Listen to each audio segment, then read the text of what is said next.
a lot of people that become stars and they say, I'm not in it for the money. Right. I disdain money. Right. But in rap, it's different because it's aspirational. Right. So a lot of people will just say, I'm trying to take over. That's true. Do you want to make a lot of money?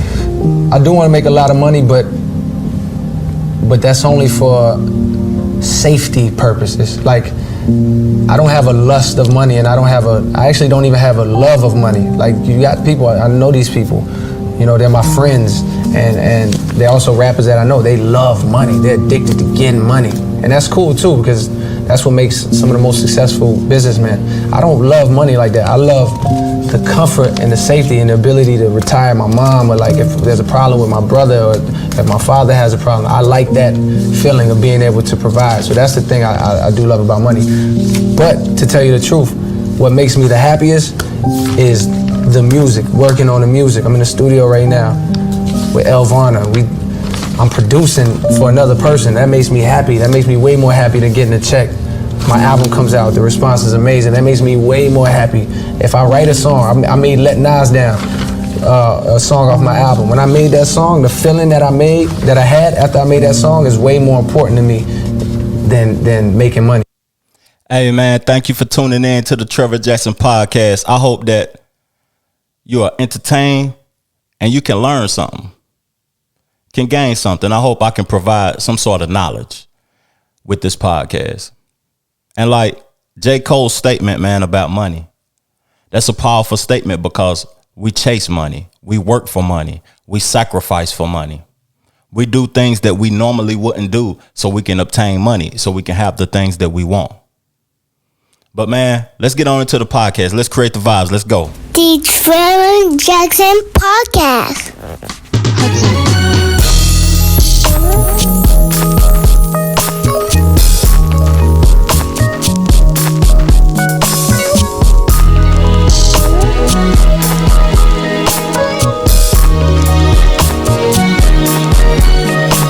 Heard you got your masters, did college up, never look back, now that's what's happening. And it's good to see you made it out the hood with a degree, a true man with passion. Now you can enter the so-called white man society and go right past him. Looking in the Wall Street Journal for your face, but it's always absent. There we go, that's him, eating flan and ambrosia, watch on his arm golden, laughing. Tried to get his attention, but it's flinching. Guess my Grammy close threw him off, so I mentioned we were neighbors some time ago. He was kinda cold in this restaurant full of his kind and mold. He sighed and tries to look surprised. I know this side of the city where he resides, so I had to go. I heard him laugh hard at some sad black jokes. Hate so-called intellectuals, no balls. He suggests we vote. He stand all proud, speaking to correct his folks. He wanna lecture folks 'cause he's professional, and he suggests that we don't sell dope. And I guess it's true, but who the fuck are you? Who are you? Trying to tell me who I am? Trying to tell me who I am? Who are you? Trying to tell me what I'm not? Who are you? I play that song on purpose, man. Nas dope, man. Nas makes some of the best music of all time, man. Let's go. I think we all try to be good people. It's just things we go through that make you who you are. Yeah, nigga, this is how you made me. Yeah, nigga, this is how you made me. Hold up, last time I trust a nigga, he betrayed me. Last time I trust a bitch, she played me. Pardon me if I've been on one lately. Yeah, this is how you niggas made me. This is how you made me. This is how you made me. This is how you made me. This is how you made me. Whew, the streets made me, man. The things I've experienced made me. And I named this podcast Ego Detoxification because, like, when you living through your ego, you vibrate lower. Your ego is your lower self. You got to remove that. And it's impossible to completely remove the ego, but being aware that you're living through your ego is powerful. And sometimes you just got to be aware of it. A lot of times you got to be aware of what you're doing, what you're saying, how you are portrayed, and how you view yourself and how others view you. But man, this is the Trevor Jackson Podcast. We sipping on the cab, man. What y'all got in y'all glass, man? I know it's Monday night. Y'all just got off work. You just got through getting your money. Even if you don't work and you own your own business, you home, man. You're cool and you tuned in to the podcast, or you listening to the audio version. Me, I got Robert Mondavi in my glass, man. Cab, bourbon barrel aged. It ain't too expensive. It's just $15, but it's good to me. Cabernet ain't that expensive unless I'm in Napa Valley or in Martha's Vineyard somewhere. But let me shut up, man. Let's get the podcast going, man. Turn up. It's the Cabernet Conversation. Hope y'all had a blessed day. Let's go. It's for the people that do it. Do it for the love. I mean, do it for real though. Would you do it for the love? Yeah. Could've left a long time ago. Fuck it, where I'ma go? A brother back in the house. Couldn't let Obama go. The Trevor Jackson Podcast. I'm gonna try to give y'all at least 45 minutes to an hour pod today, man. Something dope. Like, I got some topics. It's been a long week. I've been tuned into a lot of information. And I'm currently in the process of moving, and the home is ready to go, and I'm ready to build my studio for the podcast. I don't even want to call it like a podcast room. I want to call it like a creative space. A creative space where I can be creative, where I can do paintings, where I can sip wine, where I can read books, where I can create content for the people that view my show.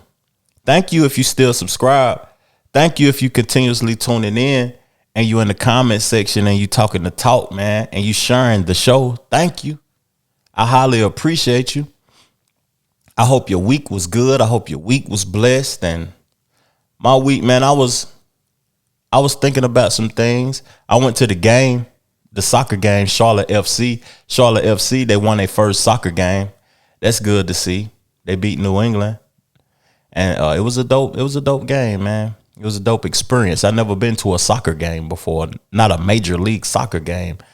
I done played FIFA on the on the PlayStation before, but I never seen it in person, and it's exciting, man. The people was excited every time they scored a goal. Scoring a goal is harder than scoring a touchdown. It's harder than hitting a 3-point bucket. Like, those folks ain't using their hands, man. And another thing that went across my radar this week that I was highly intrigued about. It's like success, being successful in one area of your life. And then that success deteriorates. You're not successful in that no more. It done ran its course. It's over for that. Now you have to be successful at something else. That's a challenge. Like, if you went to the military and you was a captain, and then you left the military or you retired and you went to another walk of life, the workforce, and you had to be successful in that. If you was a hustler selling illegal substances and you was successful at that, and then you fell off and you had to be successful in another area in life. If you just naturally healthy, you think it's easy to have a 6-pack. You think it's easy to work out, and you see somebody struggling with it, and they may be successful in an area that you want to be successful in. Success is a crazy thing, because nothing lasts forever. And you have to be able to adjust. And you have to be prepared to adjust. And if you can't adjust, it can be hard. It can be a struggle. You could just give up. And I was listening to my boy talk about this. And he was talking about his perspective on it. And he spoke some real stuff, though. The hardest thing to tell somebody that succeeds is that, yo, this is gonna change. Get the fuck out of here. I'm the shit. What? See the money I got is coming. Get the fuck out of here. No, hey, Be patient, save your money. Nobody wants to hear that shit when they flying, because you don't think that flight is going to end. The reality of a flight and plane leveling out, well, that only comes in some of the most unexpected times and moments where people have to sit in that and process it differently. So that within itself is a talent. Yeah. To process that shit is a talent. To be able to go, oh, okay. Oh, this is different. Oh, this can be life as I now should know it. Or do I got to dig deeper? Do I got to figure it out again? Oh, wow, I gotta rework, and I got to get to another area of success to find that same joy that I had when I was at this level of success. Mm-hmm. Oh, I got to open up different doors. Oh, I can't just be satisfied with this one door, and not because of the fame that came with it. I need other outlets so I can feel creative, so I can feel productive, so I can feel efficient. What energy, what do you want those people to give you? It seems like you want them to give you something. I don't need anything from people. I need something from myself, of knowing that I'm still applying myself. Mm-hmm. That's real. Because when you think about it, people can see you in a way you can't see yourself. They can see the outside. They're outside looking in. You're inside trying to look out. So your perception of reality may be different than what reality is. And I've experienced success in my life in multiple areas. And when I was successful, I didn't want to listen to the people who was outside looking in. And by me not listening to those individuals, I struggle. And if you don't listen to those individuals that you view at this point in life less than you, you're gonna struggle. Real talk. But man, another thing that run across my mind, like in this ego detoxification conversation, is like consideration.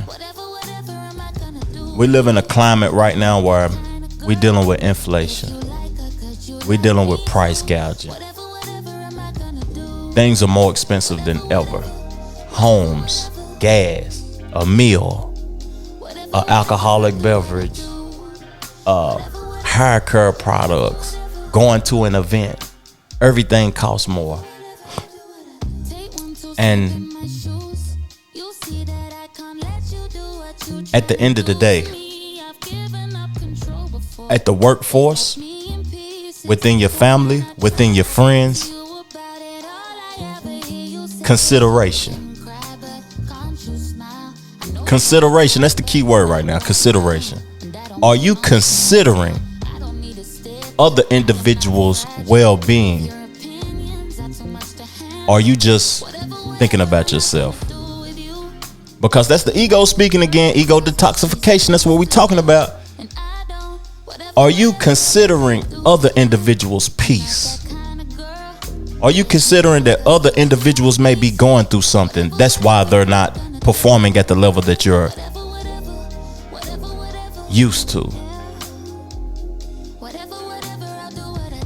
Like in the workforce, people will use you as collateral damage. They are more concerned about themselves and the company than they are a human being's well-being. We do live in a capitalistic country, America, where money is more important than the human being. But should that be though? Real talk, should that be? The most ruthless people that you run into are going to be people that are just focused and not necessarily taking your life into consideration while they're taking theirs. So it's like the district attorney's office that she wants the conviction so she can move up and her career can be good. She'll give you 100 years. And he look and go, why so much? Like, why do you have to do that? And it was like, what? You did it. And her mind is her doing her job and her moving up to the next level, and she'll just knock you over. You just become collateral damage. Man, when I heard 50 say that, I was like, man, I've been collateral damage in my life, but I accepted that and I dealt with situations, but I had to remove myself. That's part of the reason I left home, because I was collateral damage at home. People would have did anything to me. They would have killed me. The police would have pulled me over and kept writing me citations so they could move up. Folks would have murdered me so they could move up in their field, so they could be successful. Like, you got to remove yourself sometimes because people ain't considering your well-being. You got to think about your well-being. But is that a good thing when you can't, like, in America it's crazy because it's a thin line. It's a real thin line between being a person that's loving everything, a person that loves all, the person that sees oneness within the world, and a person that has to totally think about themselves to be successful. That's tricky, but you have a choice. You really do have a choice. And at the end of the day, success, like I'm saying, it's subjective and it's objective. It's just however you perceive it. And once you achieve that success, though, like how Kevin Hart was saying, you can be successful in one area, but it doesn't last forever. And if you want to feed yourself, you got to become successful in another area, because what comes up must come down. But during that process, you must remain humble. And I just became so humble. And I think one of the things that made me become humble was because I saw a few artists that was super cocky, right? And when they fell off, people didn't want to fuck with them no more because of their attitude, right? Because how they felt, or how they made them feel. So I said, because you know, you're going to go up that ladder, but when you come down, life is going to humble you. You know what I'm saying? When you come down, you got that nigga that might, hold on. Or you got that nigga might like let you go on all the way down, like, man, yeah, suck a nigga, you was that's real shit. That's real shit. You popping like you know what I'm saying? Like, bro, because the money gonna come and it's gonna go based upon lifestyle. So I was starting to see people who weren't getting no fucking with based off how they was just acting, how they was moving. So as soon as I got on, and not to think that I was gonna fall out one day, which is a natural, probably, course, but I just didn't want to be just rubbing people the wrong way, basically. That's a fact, man. That's cold facts, because humbleness can take you further than ego can. Just because you make $1 million a year right now doesn't mean that you're going to be successful, that you are successful. Doesn't mean. I don't know why my mic playing in the background. Hold up, let me edit this. Make sure it's right for y'all, man. Yo. It's still echoing in the background. But let me keep the conversation going. Humbleness. You got to remain humble, man. You just got to. Humbleness can save your life, because you can be humble when at the end of the day, you shouldn't have to be humble. You can be humble when your ego can get the best of you. You can talk and you can just flow and you feel good about yourself. But sometimes when you talking, the other person need to be heard. And just because you feel good, you not hearing the other person that need to be heard. And they remove themselves. But man, I got something I want to play for y'all. And we're going to continue and we're going to further on in the conversation. I'm going to play my song of the week. Like what I was rocking out to, what I was feeling, what I was juiced up to all week. It's some swag, man. Y'all know me. I'm kind of like an old school player. My favorite artist is Hove, Pimp, Fab. Who else? Meek. Plenty of people, man. This is just dope. But let's get on to it.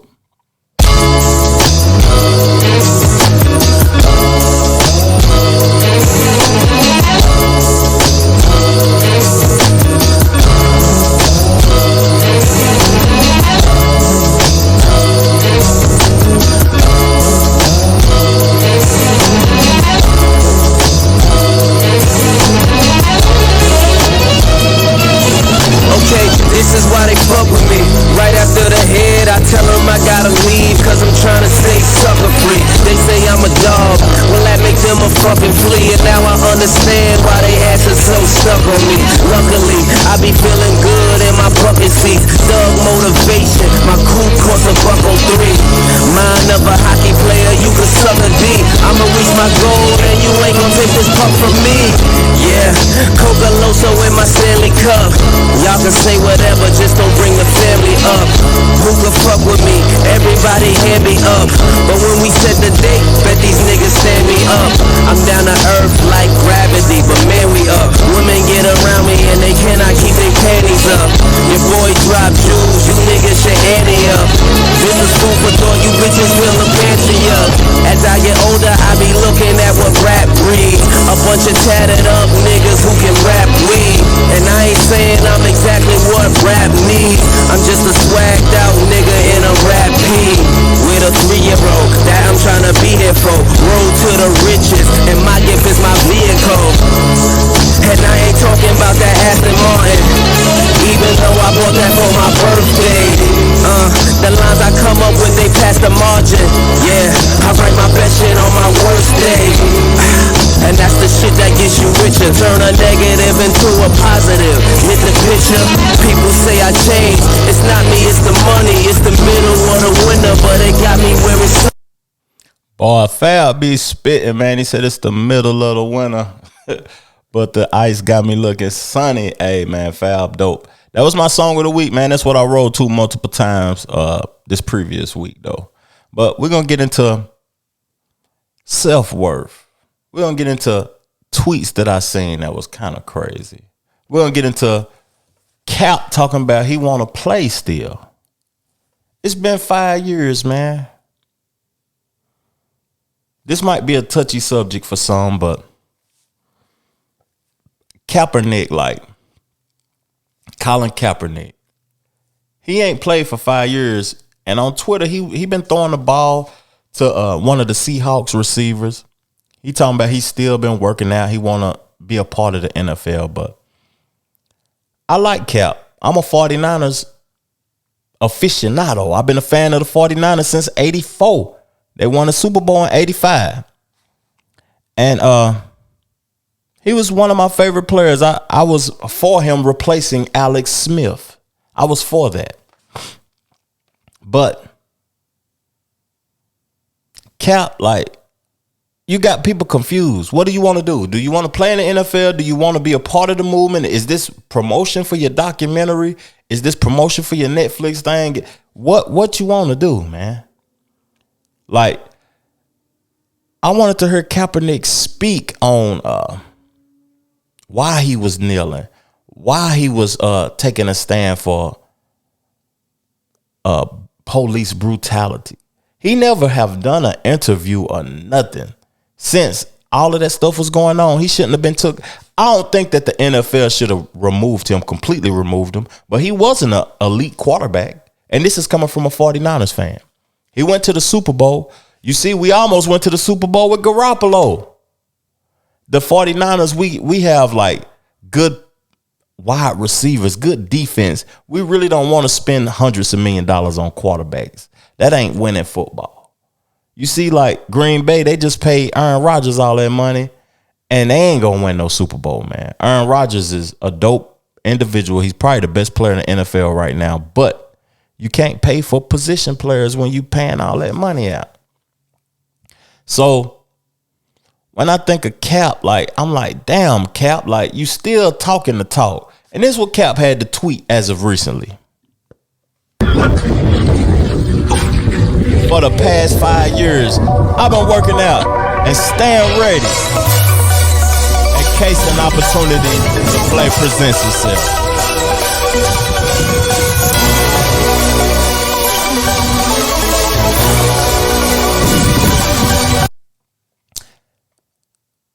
I wish the best for Kaepernick, but sometimes it's time just to give it up. Remove yourself. Remove yourself, man. Sometimes you got to do one thing or the other. That's real talk. You got to do one thing or the other. And something else I noticed in the Twitterverse, I'm going to talk about it. We're going to talk about this.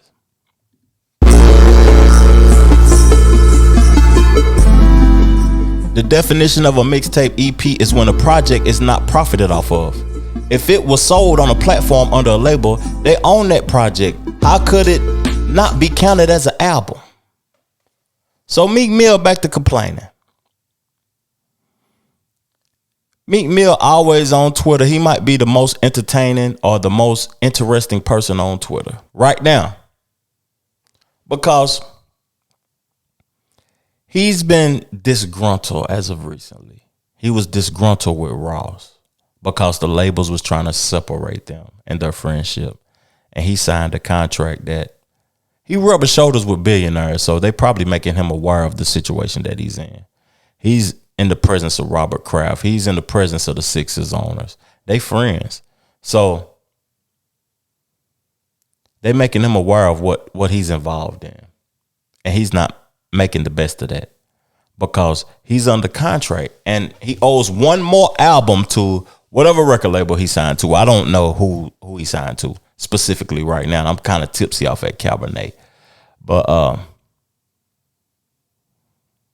DC4, Dream Chasers 4 wasn't counted as an album. It sound like an album. He got Nicki Minaj on there, Lil Uzi Vert. He got a plethora of people on there. It sounds like an album, but your words are powerful. When you promoting something as a mixtape, they're going to perceive it to be a mixtape. It's not going to count on your contract. If I'm the label, if I'm the owner, if you under contract with me and you on the Breakfast Club, you on interviews promoting this project is a mixtape. Even though we got it on Apple Music, Spotify, we got it everywhere, available everywhere in the world, and we profiting off of it. It's still a mixtape. That's what you said. And in the court of law, they can pull up video of you saying that. I can pull up video of you saying it. So it's perceived to be a mixtape no matter if they profit off of it or not. I know that's harsh. I know that's wrong. I know them contracts can be tricky. And them contracts be having people doing things that they wish they could take back. Contracts is serious. And if I could speak to any younger individuals right now, you got to know your self-worth. Because one day in your life, contracts are going to appear. If you're going to make some real money, you're going to have to be able to deal with contracts because people want an agreement, a mutual agreement that this is what I'm getting and this is what I'm giving. If you purchase a house, you're going to have to sign a contract. If you doing music, you're going to have to sign a contract. If you become a successful entity in any aspect of the world, it's going to be contracts involved. It's not going to be an hourly rate. And to get that job, you might have to sign a contract. Because if you take a bonus, like a sign-on bonus, some jobs are paying sign-on bonuses right now because they're desperate to hire. And they might say that if you take the sign-on bonus, you're agreeing that you're going to work for 6 months to a year. So contracts are involved. Do you know your self-worth? I went to see Jimmy Iovine. Jimmy Iovine wrote me a check for $1 million. Say, you the next thing to go. I'm sitting in there not reading, by me going to college, I'm reading through the contract. I'm thinking about the Michael Jordan deal. It was $1 million. I couldn't use my name for 7 years, all this stuff. And they'll take all my rights. I say, sir, I'm gonna go get something to eat. I'm gonna come back. He said, if you don't come back, you'll never get a deal in this town. Because I know everybody. So I left, never came back. Me and my brother on the plane. Me and C, we on the plane, about to fight. He like, bro, why you ain't take the $1 million? I'm like, bro, that white man offered me $1 million. How much you think I'm worth? That shut him up right there on the plane. He just put his head down. I said, man, I gotta be worth 30 or 40. I don't know if I'm worth 5 or 10 or whatever, but in my mind, I'm thinking, so you gotta know your self-worth. When you know your self-worth, you know that the only reason people are offering you money because they see a profit. They can invest and they can highlight you and put you on platforms that they know is profitable. And they can make money. So if somebody is offering you money and offering you a contract, they're making money. You see, Amazon just bought MGM. MGM owns James Bond. MGM owns all the Rocky things. Only thing they're gonna do is put it on their platform and have it available for streaming, and we're gonna stream it up, and it's gonna make millions and billions of dollars. So, in any aspect of life, it's a profit involved. You buy a house for $250,000. Let's just say $250,000. Let's go low. You get a loan from a bank because you ain't paying cash for it. They put you at a certain rate, whatever your rate is, your interest rate. Let's say it's 5% of $250,000. Let me do the math right now and show you the profitability of what they doing. Say it's 5%. They making 12.5 off of you. That's a profit. It may not be big, but it's a profit. Something is better than nothing because they're gonna get it regardless. So let's say in any aspect, they're gonna make a profit, man. And you just gotta know what you're doing, man. Look out for your best interest. You gotta look out for your best interest. And the reason I'm saying that is because, like, not just with record labels, not just with homes, not just with cars, not just with big purchases. You can be in a contractual agreement with a friend, multiple friends, or just a family member. It doesn't matter. You got to separate business from friendship, from family. You just got to separate business because, like I said, about consideration and looking out for your best interest. Nobody is going to consider you better than you are. Nobody's going to look out for your best interest better than you are. So don't make no mistakes, man. Make sure you're looking out for your best interest, dog. Real talk.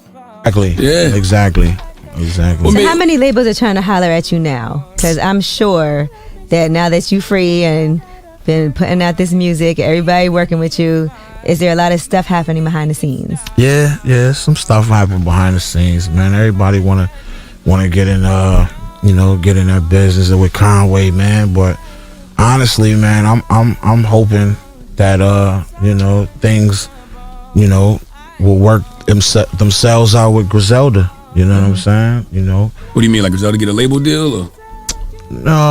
Just me being more involved. Like, I'm gonna keep it 100. When we did that shit in the beginning, I really wasn't all the way. Man, I'm gonna keep it a bar. I ain't even read that contract, bro. I ain't read that shit. I just signed that shit and moved on. And unfortunately, the contracts wasn't in my favor. So now going forward, that it's time for to redo all that. I gotta make sure if it's in my favor now, like, what I mean? I'm gonna wave the Griselda flag regardless, cause I built, I was hands on with that, me and Wes. So, we can figure something out, which I'm sure we will, what I mean? But, that's the first person, that's the first situation I'm talking to about is like, yo, Wes, what we gonna do? But, Everyone's on the same page now? Huh? Everyone's on the same page now, kind of like everybody wants to work it out? I'm sure everybody want to work it out, but I don't know if everybody's, been doing what needs to be done to get it worked out. Mm-hmm. You know what I'm saying? That's crazy because, like, Those are three brothers that's friends. They come from Buffalo, New York. Griselda. If you haven't heard their music, they popping. Like they got a deal with Shady Records. They managed by Jay-Z, Rock Nation. So at the end of the day, he didn't even read the contract. So he didn't know his self-worth. He didn't even take himself in consideration when the contract was involved because he trusted his friends.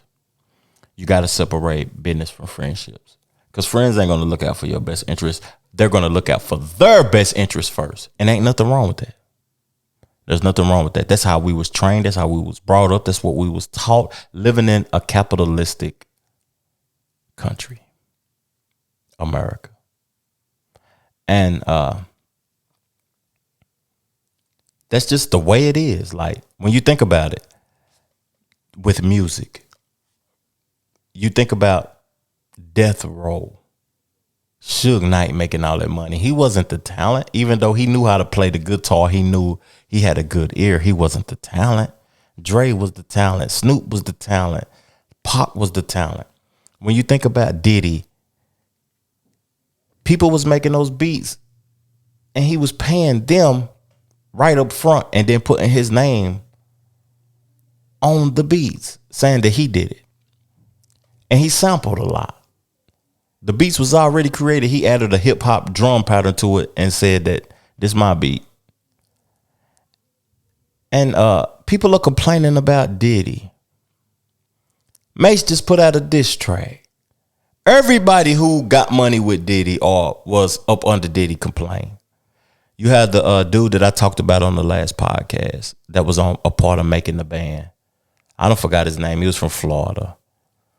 Whining and all that, man. Like, folks, I know that folks get the younger individuals because they don't know no better. And the youth create the cool. By the youth creating the cool and they don't know no better, that gives the person who knows better interest into making money, into getting the money off of them.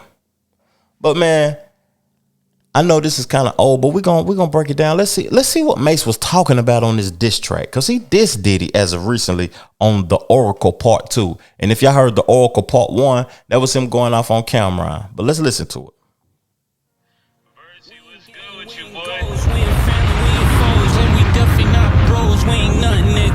And we definitely not goals, and we definitely not woes. You can feel it in your soul. We ain't nothing, nigga. We ain't nothing, nigga. We ain't nothing, nigga. We ain't nothing, nigga. We ain't nothing, nigga. We ain't nothing, nigga. We ain't nothing, nigga. We ain't nothing, nigga. I'm an unapologist. New women like Solomon. I could burn bridge, walk water like the prophets did. I could read niggas' futures like astrologists. Why I'm so clean, I'm the next thing to godliness. Niggas trying to starve my kids and get my money to his firstborn. I'm not the nigga supposed to work for him. You supposed to teach Coach and P about a legacy. Instead the niggas follow you, you teach them treachery. You supposed to teach Coach and P about a legacy, but you teach them niggas treachery. Let's talk about it for a minute. Like, do Mase have a point? I know Mase said he was a pastor. He left the hip hop game. He removed himself when he was hot. He was still under contract. He said, I'm retiring. Should Diddy give him an opportunity? Should Diddy forgive him and give him his masters and his project back and give him opportunity to make money? Because Diddy really isn't from Harlem. He's from Mount Vernon. By him affiliating with Mase, that gave him an opportunity to say he's from Harlem. He not from Harlem at the end of the day. But let me shut up. Let me shut the hell up and let's get back on into the track. Now you saying you check for me without a check for me. Know what you talking about? This murder niggas double jeopardy. Niggas saying let it go. You bugging, nigga, I can't let it be. Tell niggas don't call for me, I can only talk for me. I know what my budget read, I read the budget every week. I'm on a no way out tour, but it's a way out for me. They can try to dangle money, they didn't think I ever leave. Niggas never pay the artists, but they love to pay the freaks. We ain't gang, we ain't ghosts, we ain't family, we ain't foes. And we definitely not bros, we ain't nothing, nigga. And we definitely not goals, and we definitely not woes. You can feel it in your soul, we ain't nothing, nigga. We ain't nothing, nigga. We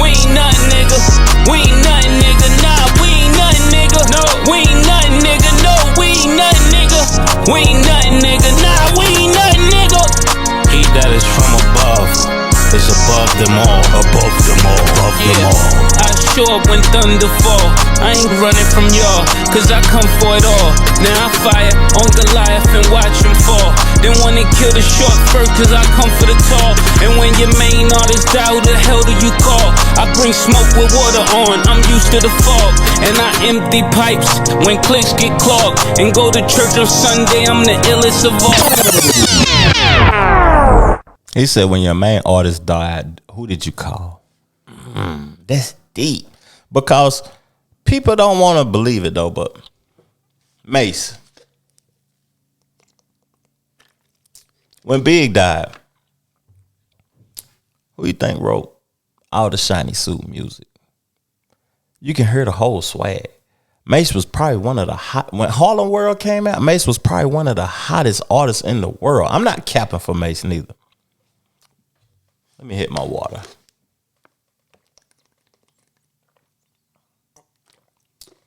I'm not capping for Mase. That song was trash at the end of the day. But he was exposing some truth.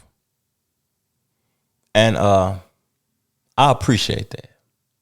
I appreciate him exposing truth. Because Bad Boy is some crazy stuff. Like, you can see the bullshit in Bad Boy and what they got going on and what they had going on. And damn. I don't even know what to say about this though, but I can't even close it. I can't come to a close with the Mase and the Puffy situation. It's just weird that every artist that ever been signed to him has a complaint. You got to think about Cassie removed herself. She removed herself. She was the girlfriend. She removed herself. But like I said, when we talked about contracts, we live in a capitalist country. If you're a gangster, you're going to get it. You got to get it. You can't consider other human beings' well-being over yours if you want to get it. Leave in the comment section, y'all, what field of financial gain can you get involved in where you don't have to hinder other people to profit? Let me know. Or where you don't have to get other people in a contractual agreement to profit. Let me know, man. I got one more topic and I'm gone, y'all. I want to talk about females in hip hop promoting sex. And then when they get approached by a male, they feel some type of way. But you talking about sexual stuff. Why are you complaining, man? You have no reason to complain when you talking about sexual stuff. Or am I wrong? Like, should men be more PC? Should men, we the predator. We can't help ourselves. Only thing you can do is say yes or no. Oh yeah. Why do you say still to this day? You know, you got letdowns. You got, you know, being a female rapper. Like, I'm clearing my album right now, and it's been like difficult to deal with these men. You know what I'm saying? They don't know how to keep it business, and then they want to like. What do you mean by that? So like, I don't care. Like, baby, I'm gonna just keep it 100. It's a feature on my album that it was difficult to clear, and they like trying to drop their nuts on me because I won't respond to a DM. Wow. Yeah. Really? Is it and without saying the name, but is it artist or producer or somebody? Artist. Oh wow. Artist, yeah. And they'll still be on the album? Yeah, just because I love the song so much and I had to turn it in yesterday, so I didn't really have a choice. So I was like backed into a corner like bully. But I wish more females would speak up on stuff. I know like the labeling and stuff, they say, you know, don't do that, bad business, whatever. Man, these folks be trying to drop nuts on female rappers. Then, like, I'm not gonna shut up about it. Also, too, Lotto, it's like you gotta expose the game too. Yeah. Because there's somebody that's coming up either next to you, behind you, or you know, it could be a year or two. And sometimes, Lotto, we think that that's the way it's supposed to be. Like, some people probably think like, oh, that's how you get in the business. That's how you get a song We tolerate too much. We think like, oh, well, that just come with the game being a female rapper. No, it shouldn't though. Right. To me, like, at the end of the day, the very end of the day, you should expect that. Me, when I lived a hustler's lifestyle, when I was in the streets, I expected to die or go to prison. I knew the consequences every time I did what I did. You got to be aware of the consequences when you say what you say, when you promote what you promote. If you on Instagram naked, if you on records talking about, what's her hit record? Talking about sitting on the meat or something, sitting on the dick. They perceive that that's what you do. They perceive that's what you do. So them perceiving that that's what you do, they're going to present them in a way so they can get that out of you. Real talk.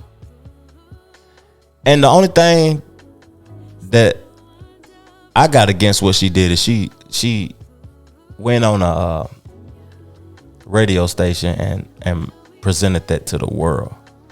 She could have just said yes or no and left it alone. But she using that as a promotion tool. And I can't wait till her album come out so I can see the features on the album, and I'm going to assume, I might not know the truth, but I'm going to assume who she's talking about. And now we talking about like relationships and men and women interaction. We got to talk about Ye. We got to talk about Ye and this Kim Kardashian situation and Pete Davidson and their interaction with their text back and forth and his daughter, man. Kanye got so much going on. It's crazy. It's real crazy. I don't even know what to think about it. It's like just to protect at all costs. And I just look at my daughter full makeup singing She's in Love with an emo girl on TikTok, and I didn't have no say, no approval. Hey, what do you think? Do you think this would be cool or not? You know what I mean? And I'm the one that made them cool. But then I'm not asked what's cool for my actual children in America. Like, nah, man. And can't nobody on their side, my side, not Tracy Romulus, that puts her kid next to my daughter to try to control her. You know what I'm saying? Like, I've been fired, Tracy Romulus. Not Ray Romulus, her husband won't say nothing. Like, no, bro, it's up. And the thing that you're not gonna do is get me to do anything illegal or anything like your favorite word, erratic. That's why I'm talking to you directly. They wouldn't give me the address to Chicago's birthday party so that could scar in her memory that dad wasn't there when dad want to be there. Y'all turn the idea. I was just at the house 2 days ago with my kids doing homework with Kim right there. Well, y'all running this narrative that somehow I'm this thing. I'm a dad. I have an opinion. I'm an American. I'm a Christian. I'm an entrepreneur, and I'm not controlled. I'm not controlled. That's kind of challenging being a billionaire. He said, I'm not going to do nothing illegal or erratic. That's a challenge in itself, because you have a man sleeping with your wife. You can't see your child. That's challenging. That's all I'm gonna say. Because he got so much going on. Then he going back and forth with his wife, and then she's sleeping. Boy, I couldn't do it. I don't care how beautiful a woman is. I can't do it. I just can't do it. Kim Kardashian has his mental messed up. Like, you got to think about all the men that dated Kardashians. The outcome wasn't good for them. The outcome wasn't good for them at the end of the day. And then you got to think about like Pete Davidson throwing the shots. Like, I'm gonna read. They came out with their text as of recently.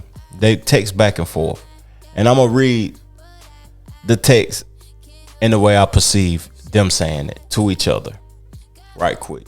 Pete Davidson. So he said, "Yo, it's Skeet. Can you please take a second and calm down? It's 8 a.m. And it don't gotta be like this. Kim is literally the best mother I ever met. What she does for those kids is amazing. And you are so fucking lucky that she's your kid's mom. I've decided I'm not gonna let you treat us this way anymore. Oh my God. Us. Let me finish though. And I'm done being quiet. Grow the fuck up.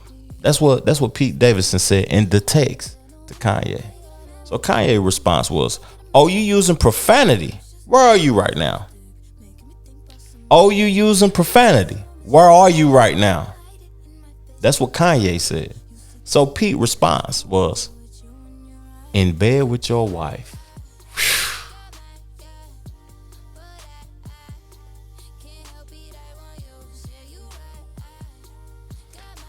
Kanye's response was, happy to see you're out the hospital and rehab. Pete said, same here. It's wonders what those places do when you go get help. You should try it. I'm in LA for the day if you want to stop being a little internet bitch boy and talk. You don't scare me, bro. Your actions are so pussy and embarrassing. It's so sad to watch you ruin your legacy on the daily.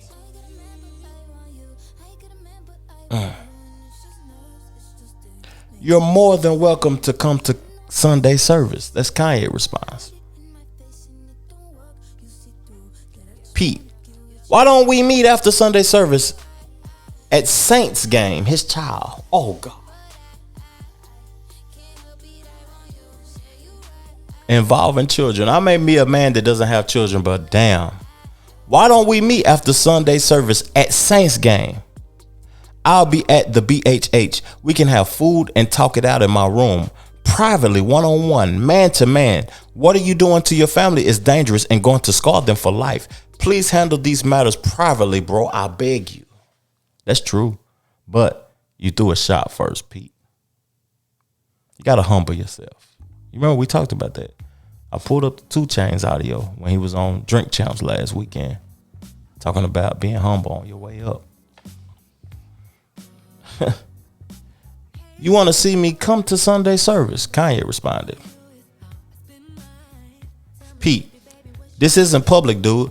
I'm not here for pictures and press, which is obviously all you care about. My offer stands. I wish you'd man up for once in your life. Let me help you, man. I struggle with mental stuff too. It's not an easy journey. You don't have to feel this way anymore. There's no shame in having a little help. You'll be so happy and at peace. You have no idea how nice I've been to you despite your actions towards me. I've stopped SNL from talking about you or making fun of you, which they've wanted to do for months. I stopped stand-up comedians from doing bits about you because I don't want the father of my girl's kids to look back. I'm done. I ain't gonna read no more of that. I don't want the father of my girl's kids. Hey man, Kanye said he ain't gonna do nothing illegal or erratic. Hey man, I hope y'all got some entertainment from this podcast. I hope y'all learned something from this podcast. This ego detoxification. I appreciate y'all, man. Peace, love, plenty abundance. Make sure you go get you some money, and I'm out. Chill. It's for the people that do it. For the love. I mean, do it for real though. Would you do it for the love? Yeah. Could've left a long time ago. Fuck it, where I'ma go? A brother back in the house. Couldn't let Obama go. The Trevor Jackson